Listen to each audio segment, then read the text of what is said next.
Assalamualaikum warahmatullahi wabarakatuh. Pada kesempatan kali ini saya berada di Universitas Muhammadiyah Mataram. Kebetulan bahwa pematerinya ini adalah Dekan Fakultas Hukum Universitas Muhammadiyah Mataram. Alhamdulillah, Pak Hilman, perkenalkan diri Pak Hilman. Ya, saya Dr. Hilman Syariul Haq, SHMM, Dekan Fakultas Hukum Universitas Muhammadiyah Mataram. Dan Pak Deden ini merupakan salah satu alumni dari Fakultas Hukum yang menurut kami ya sukses di bidang kepengacaraan. Alhamdulillah. Ya, membahas terkait masalah keadilan karena memang ada asas hukum fiat justitiariat kolum dan fiat justitiariat mundus. Sekalipun esok langit akan runtuh, besok akan musnah, bahwa keadilan tetap harus ditegakkan. Kadang ada masyarakat yang bilang, masyarakat awam, kenapa sih ketika kita lari ke ranah polisi kok nggak sampai sesuai harapan mereka gitu, sehingga ada kecemburuan sosial. Kadang mereka tidak percaya terhadap aparatur negara, contohnya polisi salah satunya. Bagi misalkan di Dompu Bima pada umumnya, ketika memang terjadi pencurian dan ditangkap tangan, mereka akan melakukan eigenreaching, main hakim sendiri. Dalam hal ini bagaimana kita masyarakat itu tidak akan pudar terhadap aparatur negara, sehingga mereka tidak terjadi lagi main hakim sendiri, sehingga mereka akan percaya terhadap inilah hukum sebenarnya. Bagaimana tempat keadilannya buat mereka, sehingga mereka tidak bertanya-tanya lagi. Harapannya apa sih itu keadilan dan seperti apa gambarannya? Mohon penjelasannya Pak Dekan. Hukum ini kan sistem ya. Jadi sistem itu di dalamnya ada berbagai unsur. Ada yang kemudian kita sebut dengan substansi hukum ya. Ada struktur hukumnya, ada budaya hukumnya. Kalau di antara satu dan yang lainnya ini tidak sejalan, tidak senafas, maka tentu proses berhukum itu berat untuk kita sampai pada hal-hal yang kita harapkan di antaranya keadilan tadi. Nah, bagaimana wujud keadilan itu bisa tercapai misalnya?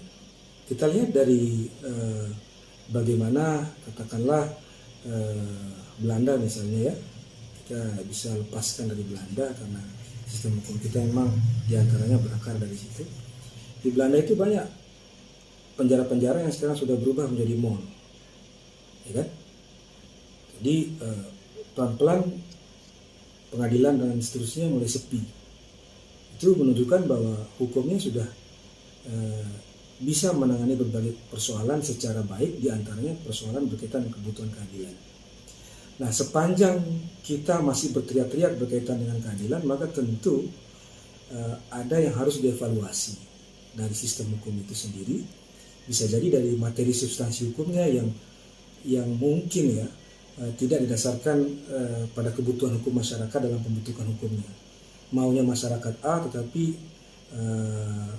pembentuk hukum melihat B dan seterusnya. Nah, itu tidak lepas dari politik hukum yang terjadi.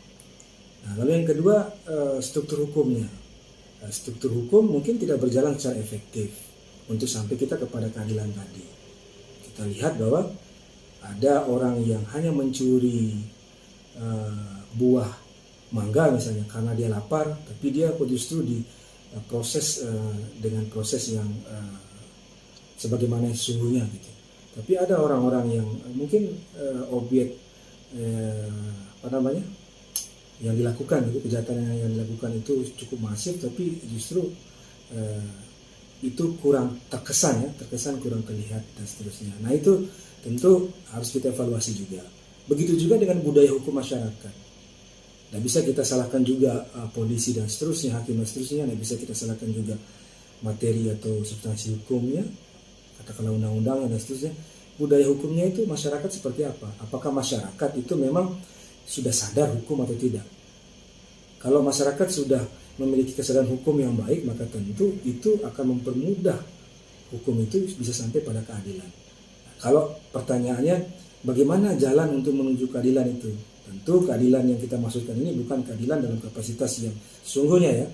Keadilan yang sungguhnya itu hanya bisa diberikan oleh Tuhan Yang Maha Esa. Gitu. Kita hanya merkarka sampai situ, tapi paling tidak untuk sampai pada keadilan itu, maka kita harus benahi berbagai hal, diantaranya unsur-unsur yang termuat dalam hukum sebagai sebuah sistem. Jadi hukum sekali lagi harus dapat tinjau, harus dapat dilihat sebagai sebuah sistem yang dimana unsur-unsur di dalamnya akan saling mempengaruhi dalam rangka untuk mencapai tujuan dari keberadaan hukum itu sendiri. Di antaranya yang Pak Deden tanyakan tadi berkaitan dengan keadilan. Alhamdulillah sangat solutif sekali apa yang disampaikan oleh Pak Dekan Fakultas Hukum Universitas Muhammadiyah. Makasih atas masukannya dan luar biasa. Semoga ilmu ini bermanfaat bagi kita semua yang membutuhkan, termasuk buat mahasiswa-mahasiswi Fakultas Hukum Universitas Muhammadiyah Mataram, baik itu mahasiswa yang lainnya, agar ke depan lebih hati-hati. Makasih Pak Dekan.